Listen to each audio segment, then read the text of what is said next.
오늘 본문 말씀을 가지고 그럼에도 주님의 말씀을 신뢰하는 믿음이라는 제목으로 함께 말씀을 나누기 원합니다. 사랑하는 성도 여러분, 한 주간 또 세상 속에서 치열하게 살아오시느라 참 수고 많으셨습니다. 우리 옆에 계신 분들에게 우리 한번 인사해 볼까요? 하나님은 다 아십니다.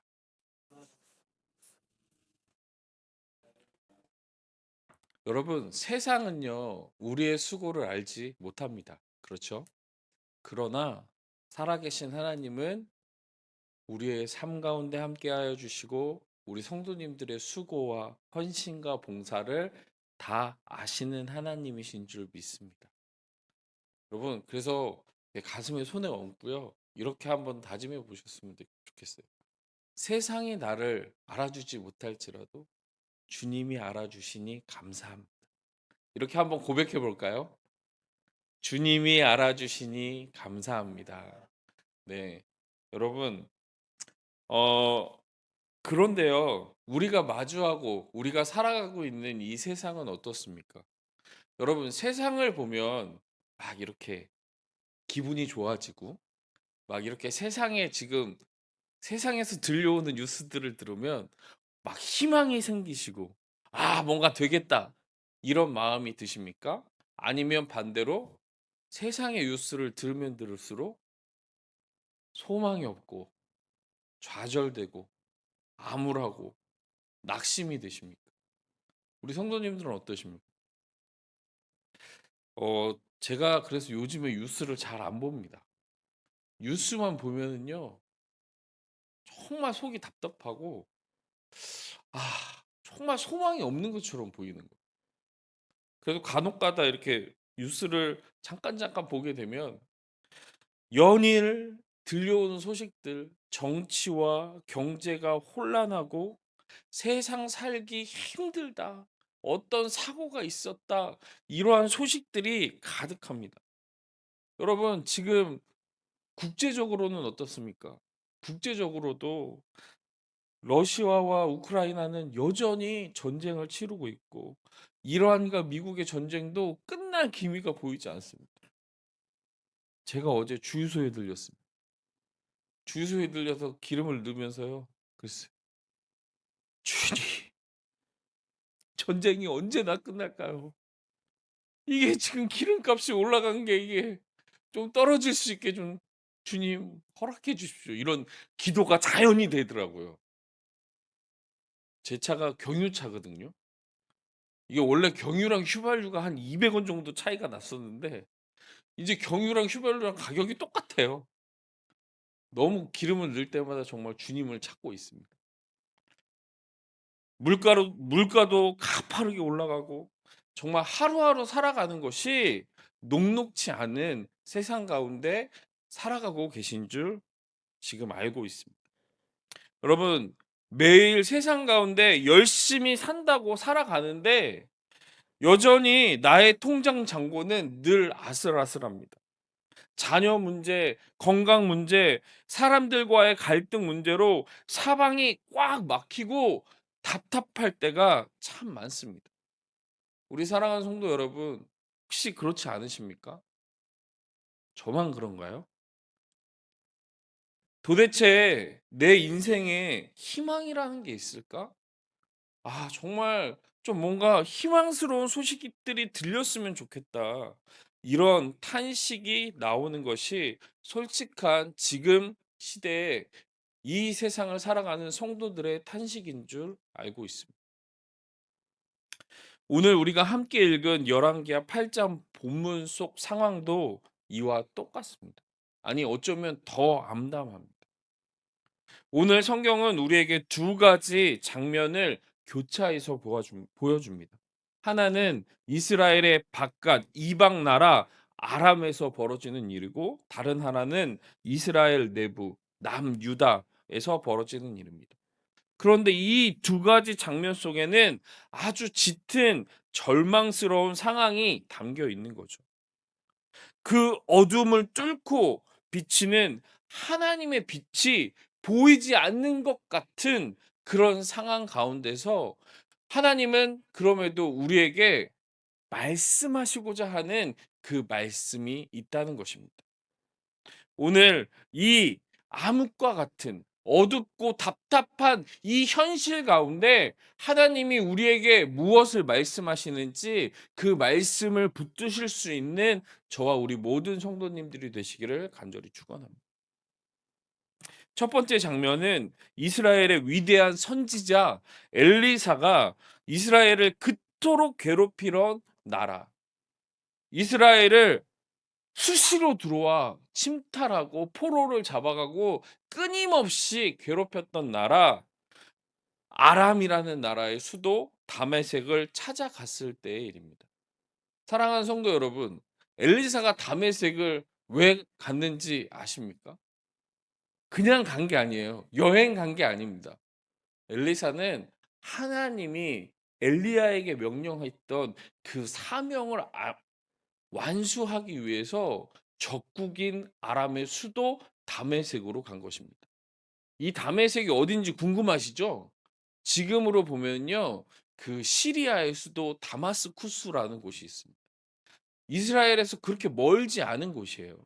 멀지 않은 곳이신데 그곳에 이제 엘리사가 간 것이죠.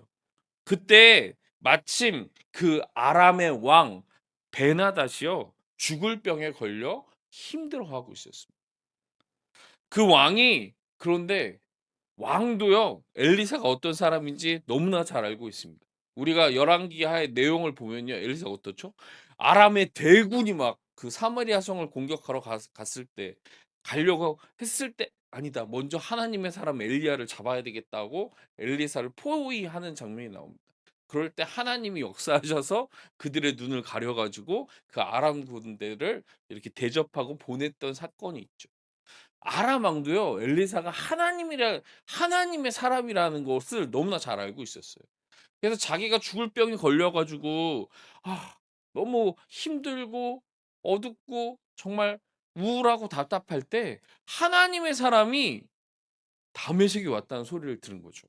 그래서 자기가 제일 믿는 장군, 정말 오른팔 중에 오른팔인 하사엘 장군에게 막대한 예물을 들려보내서 이렇게 묻습니다. "이 병에서 내가 살 수 있겠습니까?" 여러분, 만약에 여러분이 엘리사라면 어떠시겠어요? 엘리사에게 이 소식이 들린 거죠. "아람 왕 베나닷이 병들어 지금 언제 죽을지 모른다." 여러분, 이렇게 들으면 또 우리가 또 성경의 말씀이 피부로 이렇게 들리지 않아요. 요걸 잠깐 바꿔 볼게요. 여러분, 김정은이 죽을 병이 들려 가지고 김정은이 죽게 됐다, 이런 소식이 여러분에게 들린 거예요. 여러분의 마음은 어떠실까요? '아싸. 그래. 드디어 징계를 받는구나. 이제 통일이 얼마 남지 않았어.' 이런 마음이 드실 수도 있겠죠. 그런데 엘리사에게 그런 마음이 들었을까요? 아닙니다. 엘리사의 반응이 전혀 다릅니다. 오늘 본문 11 절에 보면요, 그 엄청난 예물을 가지고 온 하사엘을 보니까 엘리사가 하나님이 보여주신 게 보이는 거예요. 여러분, 엘리사가 이 다메섹에 온 이유가 뭔지 아십니까?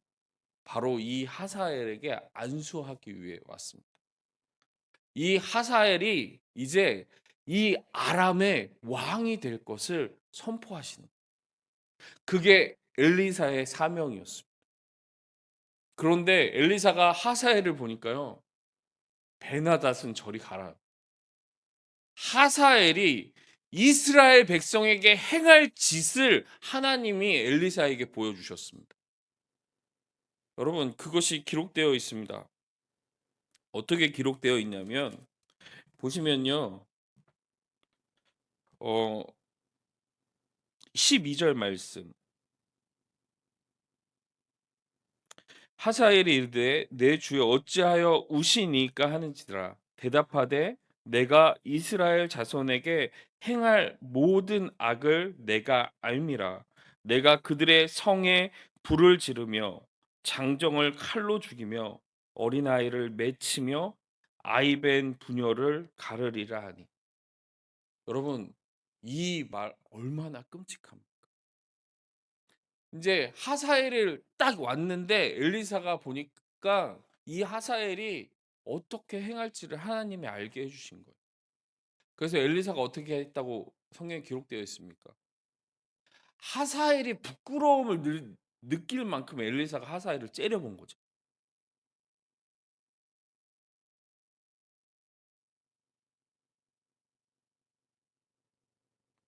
이렇게 째려보다가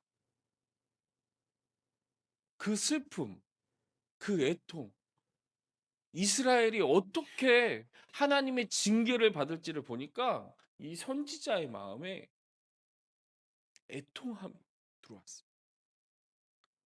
그러면서 울 수밖에 없는 거죠. 울었어요. 그러니까 하사엘이 깜짝 놀라서 왜 우십니까?" 그랬더니 "내가 이런 일을 행할 것이다." 라고 말하고 있는 거죠. 여러분 하나님은 하사엘을 통해서 이스라엘의 범죄, 이스라엘의 우상 숭배를 징계하십니다. 이것이 하나님의 뜻이었습니다. 여러분 엘리사 선지자는 그 하나님의 징계 앞에 어떤 것도 할 수가 없었습니다. 하나님이 보여주신 그 일은 분명히 이루어질 것입니다. 그리고 그 참상은요, 정말 입에 담기도 힘들 만큼 끔찍합니다. 여러분, 아이 벤 여인의 배를 가른다는 게 있을 수 있는 일입니까? 근데 그런 일들이 이스라엘 땅에 있을 것을 엘리사 선지자는 보았던 것이고 그 슬픔과 애통으로 말미암아 그는 눈물을 흘릴 수밖에 없었다는 것입니다. 하사엘은 분명 하나님이 이스라엘을 치기 위해 하나님이 들어 쓰시는 징계에 매였습니다. 엘리사는 피할 수 없는 그 징계의 현실 앞에서 가슴을 치며 울 수밖에 없었습니다. 우리를 둘러싼 현실도 마찬가지. 여러분, 정말 제가 기도할 때마다 정말 너무 가슴이 아파요. 지금 오늘도 제가 들었습니다. 거룩한 방파제 집회가 열린다고 하더라고요. 혹시 거룩한 방파제 집회가 뭔지 아십니까? 지금 이제 정부에서 추진하고 있는 그 차별금지법 및 여러 가지 종교를 제한하는 입법들이 지금 국회에서 진행 중입니다. 그걸 막겠다고 기도하고 있는 거예요. 그걸 막겠다고 믿는 성도들이 모여서 예배하고 기도하는 것입니다. 그런데 제가 어제 어떤 소식을 들었냐면요. 요 옆에 이제 개척한 지 얼마 되지 않은 교회에서 전도를 열심히 하시는 거예요. 그 아파트 단지 우편함에다가 교회 주보랑 뭐 이런 것들 이렇게 꽂아 놓으셨대요. 그런데 관리사무소에서 교회로 전화가 왔다. 꽂아 놓으시면 안 됩니다. 신고가 들어왔습니다. 거기까지는 이해할 수 있었어요, 저도. 뭐 그런 일이 있을 수 있으니까요. 근데 그 관리사무소 그 관리자 분께서 한마디를 하셨대요. 그래서 경찰에 고소했습니다. 목사님 알고 계십시오.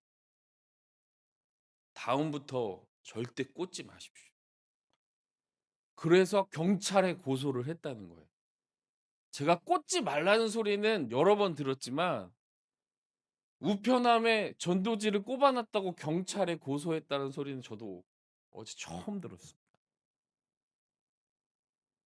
그리고 또 오늘 아침에 또 이렇게 설교를 준비하면서 우리 왜 박지영 목사님과 얘기를 하다 보니까 이게 설교에서 다뤄져도 되는지 모르겠지만 여러분 아시죠? 북한에 수많은 지하교회 성도들이 있고 여전히 북한은 복음이 들려져야 하는 땅입니다. 근데 그 땅에 어떻게 복음이 들려져야 합니까? 그래서 어떤 전도단체가 북한에다가 복음을 담은 그 풍선을 띄웠던 거죠. 지금 이때가요, 딱 북한으로 바람이 가는 시기래요. 그래서 북한에 지금 띄워야 되는데 풍선을 띄워야 되는데 여러분 아시죠? 법이 발의돼 가지고 경찰이 풍선을 못 띄우게 감시를 하고 있습니다. 그리고 이제 7월 달부터는요. 북한으로 복음을 띄우면 풍선을 띄우면 벌금을 내야 된다. 이제 그런 세상 가운데 저희가 살아가고 있습니다. 제가 세상을 바라보면 바라볼수록 엘리사의 심정이 너무나 느껴지는. 할 수 있는 게 없습니다. 우리가 할 수 있는 게 없는 것처럼 보입니다. 여러분, 우리가 새생명 축제를 눈앞에 두고 있습니다. 우리가 선물을 주고 복음을 줘도 그 영혼이 움직이지 않는 것처럼 보입니다. 우리가 아무리 발버둥 치고 노력을 해도 변화될 것처럼 보이지 않습니다. 여러분, 여러분 지금 어떠십니까? 우리의 마음에 엘리사와 같은 애통이 있기를 간절히 축원합니다. 두 번째로는 이제 이스라엘의 안에, 그렇다면 이스라엘 밖에서는 하사엘을 통해 그런 징계의 회초리가 준비되어지고 있는 상황 가운데 이스라엘 내부는 어떨까요? 성경의 시선은 남쪽 유다로 돌려집니다. 두 번째 장면은 남유다의 여호람이라는 새로운 왕이 즉위를 하는 거죠. 그런데 여호람의 아버지는 우리가 잘 알고 있는 믿음의 그 사람 여호사밧이었습니다. 여호사밧이라는 좋은 신앙의 가문에서 태어난 여호람. 그런데 18절에 보면 성경은 이 여호람에 대해서 아주 무서운 평가를 내립니다. 18절 말씀 우리 함께 읽어볼까요? 18절 말씀 함께 읽어보겠습니다. 시작. 그가 이스라엘의 왕들의 길을 가서 아합의 집과 같이 하였으니 이는 아합의 딸이 그의 아내가 되었음이라. 그가 여호와의 보시기에 악을 행하였으나. 여러분, 정말 믿음의 가정에서 태어난 여호람이요, 이스라엘, 여러분 우리 성경에 보면 이제 열왕기를 읽다 보시면 계속 나오는 말이 있습니다. 이스라엘 아합의 집을 따라 아합의 길로 갔다. 여러분 이 평가가요, 정말 믿음의 눈으로 보면 정말 이게 안 좋은 평가입니다. 그런데 이 여호람이 그 길을 갔다는 거예요. 그가 이스라엘 왕들의 길을 가서 아합의 집과 같이 하였으니, 즉 우리가 전에 살펴본 대로 바알과 아세라를 섬기는 일을 했다는 것입니다. 하나님이 가장 싫어하시고 가장 가증히 여기시는 우상 숭배의 길을 왕이 조장하며 나아갔다는 것이죠. 세상의 남유다의 왕이 북이스라엘의 역사상 가장 악질이었던 아합 왕의 길을 똑같이 걸었다는 것. 그런데 왜 그랬을까요? 왜 여호람이 아합의 길을 따라갔을까요? 그 이유에 대해서 성경은 이렇게 기록합니다. 이는 아합의 딸이 그의 아내가 되었습니다. 이 믿음의 가정에서 자란 여호람이 아합의 길을 따를 수밖에 없었던 건 아합의 딸이 그의 아내가 되었기 때문입니다. 그의 아내 누구냐면 바로 이 성경에서 기록하고 있는 아달랴인 거죠. 여러분, 아합과 이세벨의 딸을 아내로 맞이한 것, 이거는 영적으로 봤을 땐 정말 참담한 일이지만요, 세상적인 기준으로 봤을 땐 이 남유다가 안전과 그 권세를 유지하기 위해서 다른 나라 타국과 동맹을 맺는 것은 정말 어 괜찮은 선택같이 보였을 겁니다. 여호람 왕은요, 아달랴 그 아합의 딸과 결혼하는 것을 그 군사적 동맹을 맺기 위해 정략 결혼을 하는 것을 선택한 것입니다. 결혼으로 든든한 동맹을 맺으면 우리나라가 더 안전해질 거야. 그러면 백성들도 잘 살 수 있겠지. 하지만 결과는 어떻습니까? 그 타협을 통해 유다 땅 한복판에 끔찍한 우상 숭배가 시작되었던 것입니다. 세상과 타협해서 얻으려 했던 얄팍한 그 평화는 온데간데 없고 하나님의 백성으로서 거룩함만 철저하게 무너져 내리는 그런 상황을 맞이한 것입니다. 사랑하는 우리 주님의 길 교회 성도 여러분, 마귀는 늘 우리에게 이렇게 속삭입니다. 현실을 봐라. 기도만 한다고 밥이 나오냐? 내가 기도한다고 이 상황이 변화될 것 같으냐? 세상에서 살아남으려면 적당히 세상과 타협해야 한다. 남들은 다 그렇게 사는데 왜 너만 유별나게 그렇게 예수 믿으며 그렇게 살아갈 필요가 있겠니? 세상 사람들이 우리에게 그렇게 말을 한다는 거죠. 사랑하는 성도 여러분, 혹시 이런 말씀 들어보셨습니까? 적당히 좀 믿어. 왜 너만 그렇게 유별나게 그래? 사단은요, 우리의 눈앞의 이익을 위해, 당장의 편안함을 위해 우리는 너무 쉽게 세상의 그 방법과 세상의 안락함을 위해 신앙의 양심을 팔고 세상의 방식을 따라가게 교묘하게 우리에게 속삭인다는 것이죠. 사랑하는 성도 여러분, 근데 반드시 기억하셔야 합니다. 사단의 이 속삭임, 어떻게 보면 세상적 기준으로 보면 합리적이고 이성적인 판단이요, 바로 아합의 길을 따라가는 우상 숭배가 될 수도 있다는 것입니다. 자, 보십시오. 밖으로는 하사엘의 시퍼런 칼날이 그 나라를 위협하고 있고, 안으로는 아합의 길을 걷는 끔찍한 영적 타락이 극에 달했습니다. 정말 사방이 꽉 막힌 갑갑한 흑암 안에 갇힌 것 같은 상황입니다. 여러분, 이곳에 도대체 무슨 소망이 남아 있습니까? 우리의 노력, 사람의 힘으로 이 절망을 뚫고 나갈 수 있겠습니까? 그런데 만약 성경이 오늘 여기 28절을 이렇게 18절의 절망으로 끝이 난다면 정말 우리에게는 아무런 희망도 없을 것입니다. 여러분, 정말 이 땅에서 믿음을 살아가 간다는 것은요, 그냥 정말 고되고 힘든 삶일 수밖에 없습니다. 그런데 우리는 우리는 살아계신 하나님을 믿는 믿음의 성도들인 줄 믿습니다. 믿으십니까? 성경은 18절에서 끝나지 않습니다. 성경은 우리에게 놀라운 반전의 은혜를 선포합니다. 오늘 설교의 심장이자 결론인 19절 말씀을 우리 크게 한 목소리로 함께 읽어보도록 하겠습니다. 19절 말씀입니다. 우리 다 함께 천천히 또박또박 읽겠습니다. 시작.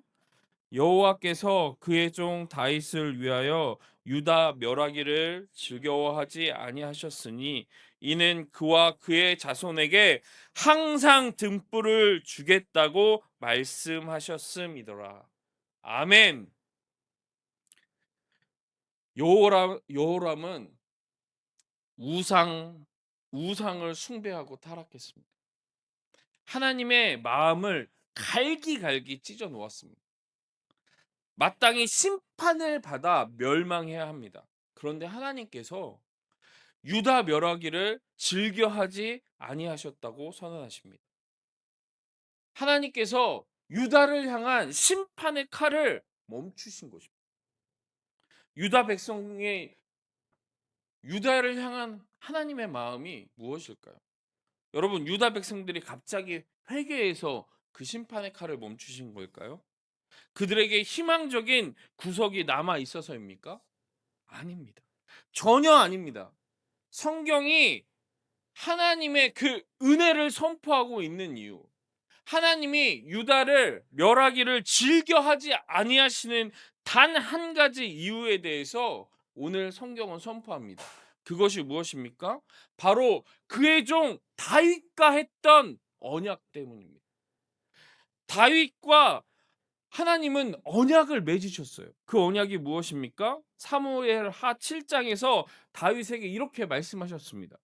내 집과 내 나라가 내 앞에서 영원히 보존되고 내 왕위가 영원히 견고하리라. 아멘.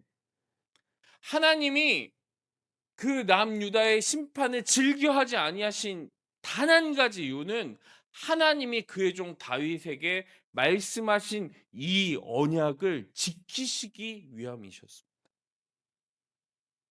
유다 백성들의 어떠함이 아니라 하나님의 언약 때문에, 하나님이 친히 입술로 내뱉으신 그 약속 하나 때문에 하나님의 심판의 칼을 멈추신 것입니다. 하나님은 다윗과 그의 자손에게 항상 등불을 주겠다라고 말씀하셨습니다. 여러분, 이 꺼지지 않는 언약의 등불, 내 왕위를 영원히 견고하게 하리라 하신 이 하나님의 언약은 그 실체가 누구로 드러나죠? 우리는 알고 있습니다. 바로 다윗의 자손으로 이 땅에 오시는 분, 우리의 모든 배신과 더러운 죄악의 저주를 홀로 짊어지시고 십자가에서 피를 흘려 죽으시는 분, 이 흑암의 권세를 깨뜨리고 부활하신 참빛 대신 예수 그리스도이신 줄 믿습니다. 이 세상이 아무리 암흑과 같이 암담하고 답답하고 흑암 가운데 있을지라도 우리에게 보내주신 예수 그리스도, 그분이 우리의 소망이 되는 줄 믿습니다. 우리가 때로 세상과 타협하고 넘어져서 아합의 길을 기웃거리실 때조차도 하나님은 우리를 완전히 내버리시지 않는 이유가 바로 여기에 있습니다. 내가 잘나서가 아니라 내 안에 켜져 있는 예수 그리스도의 그 십자가 언약, 예수 그리스도의 그 십자가 보혈의 공로 때문에 하나님이 우리를 붙드시고 하나님이 우리의 삶에 긍휼을 허락해 주시는 줄 믿습니다. 하나님은 우리를 보실 때 우리 자신의 부끄러운 모습이 아니라 우리를 덮고 있는 예수 그리스도, 그분의 의로운 모습을 우리를 통해 보시는 줄 믿습니다. 그래서 그 은혜의 불꽃은 결코 꺼지지 않습니다. 하나님이 우리에게 약속하신 예수 그리스도, 그분을 통한 구원의 역사는 지금 이 시간에도 계속되어지는 줄 믿습니다. 이제 말씀을 맺겠습니다. 사랑하는 성도 여러분, 현실은 결코 낭망적이지 않습니다. 현실은 희망적이지 않습니다. 밖으로는 하사엘과 같은 삶의 위기들이 시시각각 우리를 조여오고 있습니다. 안으로는 조금만 방심해도 세상과 타협하고 많은 우리의 연약함이 우리를 절망하게 만들 때도 있습니다. 내 안에서도 세상 밖에서도 희망을 찾을 수 없습니다. 그러한 시대가 정말 있었죠. 물론 저도 그 시대를 살아본 것은 아니지만 여러분, 그런 시대가 다시 오지 않는다고 보장할 수 없습니다. 여러분, 일제 강점기 아십니까? 우리나라가 주권을 잃어버리고 일본이 우리나라를 통치할 때 어떤 일들이 있었습니까? 여러분, 그때 일제 강점기 때 우리의 이 민족 정신을 말살하고 이 땅에 일본의 식민 사관을 심기 위해 일본이 벌인 일 중에 하나가 바로 신사참배입니다. 여러분, 들어보셨죠? 신사참배. 여러분, 일본이 이걸 뭐라고 했는 줄 아십니까? 국민의례라고 속였습니다. 국민의례. 처음에 신사참배를 얘기할 때요, 이 조선이었죠, 그때는. 조선의 모든 교회가 들고 일어났어요. 이거 우상숭배라고. 그런데 일본이 말을 교묘하게 바꿉니다. 이거는 우상숭배가 아니라 신사참배는 국민의례라고요. 그래서요, 그때 수많은 교회들이 타협했습니다. 이건 국민의례야. 이건 국민 의례니까 우상 숭배가 아니야." 하면서 정말 부끄러운 일이지만 우리 교단도 신사참배에 동의했습니다. 그래서 수많은 교회에서요 신사참배가 이루어졌어요. 그런데 끝까지 그 신사참배를 거부한 교회들이 있었습니다. 거부한 목사님들이 계셨습니다. 그중에 한 분입니다. 아주 촉망받던 엘리트 교사였던 안희숙 사모님이란 분이 계셨어요. 우상 숭배를 단호히 거부하고 신사참배를 끝까지 반대했습니다. 그래서 일본 경찰들이 그를 잡으려고 했어요. 그래서 일본 경찰들을 피해서 이렇게 숨었다가 1939년에 일본 심장부인 도쿄 제국의회에 잠입해 가지고요. 거기서 이 신사참배를 하는 이 흉악한 무리들에게 하나님의 심판을 선포했죠. 어떻게 되셨을까요? 당연히 체포되셨습니다. 체포되고요. 평양 형문소에서 6년간 참혹한 옥고를 치르는데 정말 그 고통과 그 고문과 그런 어려움 가운데 6년의 옥고를 치르셨어요. 그리고 마침내 그녀에게 사형 선고가 떨어졌어요. 사형 선고가 떨어졌어요. 사형 선고를 받으신 그 안희숙 사모님의 심정이 어떠셨을까요? 정말 절망 가운데 빠져도 당연한 것 아니겠습니까? 그 고통가운 현실에서 벗어날 수 있는 희망적인 것이 아무것도 안 보이는 그런 상황. 그런데 그 사형 선고가요. 언제로 내려졌는지 내려졌냐면요. 1945년 8월 18일. 8월 18일이 사형이 집행되는 날짜였어요. 그런데 사방이 꽉 막힌 감옥, 다가오는 사형 날짜, 인간의 눈에는 완벽한 절망이었고 정말 희망이 꺼져버린, 등불이 꺼져버린 그런 상황이었습니다. 그러나 역사의 주관자이시자 이 세상의 통치자이신 우리를 구원하신 하나님은요. 당신의 백성을 멸하기를 즐겨하지 아니하시는 하나님이신 줄 믿습니다. 사형 집행을 불과 사흘 앞둔 1945년 8월 15일 하나님은 일본의 무조건적인 항복과 함께 조국의 광복을 허락해 주셨습니다. 그래서 그 철옹성과 같은 가복문을 그냥 열어주셨어요. 세상은 늘 우리에게 적당히 타협하라고 강요하며 우리를 벼랑 끝으로 몰고 가지만 그러나 역사를 통치하시는 하나님은 당신의 백성을 위해 예수 그리스도라는 언약의 등불을 결코 끄지 않으시는 하나님이신 줄 믿습니다. 여러분, 세상의 짙은 어둠 속에서도 타협하지 않고 이 언약의 등불만을 붙들 때 마침내 승리케 하시는 하나님의 일하심을 경험하게 될 것을 믿습니다. 사랑하는 우리 주님의 길 교회 성도 여러분, 우리의 진짜 소망은요, 통장 잔고가 늘어나는 것에 있지 않습니다. 내 건강이 갑자기 좋아지거나 내 뜻대로 상황이 술술 풀리는 것이 우리의 소망에 둘 수는 없는 겁니다. 그것이 우리의 소망이 된다면 우리는 언제든지 다시 절망하게 될 것입니다. 그러나 우리의 유일한 소망은 이토록 무자비한 세상 속에서도 이토록 연약한 나를 향해서도 절대 포기하지 않으시고 끝까지 당신의 약속을 지켜내시는 신실하신 하나님, 그리고 그 언약을 이루신 예수 그리스도 한 분뿐이신 줄 믿습니다. 우리의 믿음은 오늘도 예수 그리스도의 말씀과 약속 위에 있어야 합니다.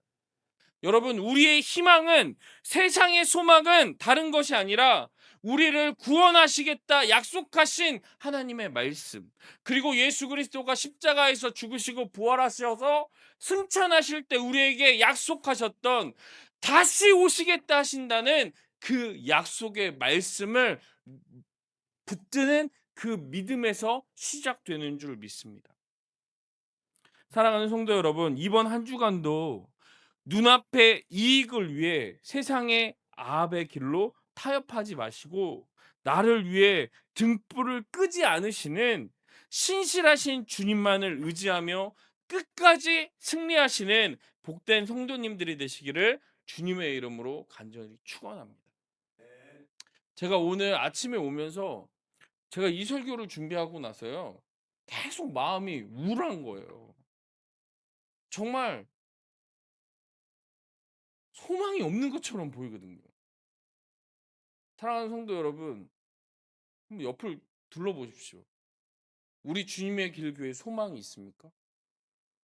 담임 목사님 지금 쓰러지셔가지고 병원에 입원해 계시고, 새 생명 축제는 다가오는데 뭔가 변화되는 것은 없는 것처럼 보이고, 청년들을 가르치고 복음을 전한다고 하는데 우리의 삶은 여전히 전혀 변화되지 않는 것처럼 느껴지는 이 좌절과 절망의 마음이 훅 찾아오는 거죠.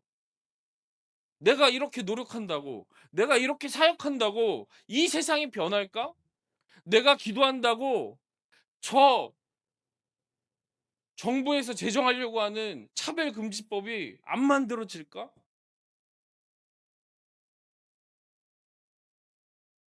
뭐 이런 게 생각이 되니까 너무 마음이 아픈 거예요.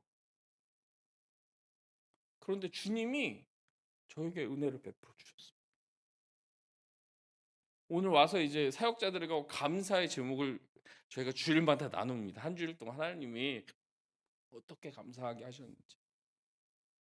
근데 제가 오늘 교회 이 마음을 가지고 출근하고 이렇게 오는데 주님이 제 마음 안에 위로를 해주신, 동일아, 아무것도 변하지 않는다고 할지라도 내 안에 예수 그리스도 주님이면 충분하지 않겠니? 내가 알아주면 되지 않겠니? 내가 내 기도를 들으면 되지 않겠니? 그게 소망이지 않겠니? 그 말씀을 해주시다. 여러분, 근데요, 그 말씀이 너무 아멘이었어요.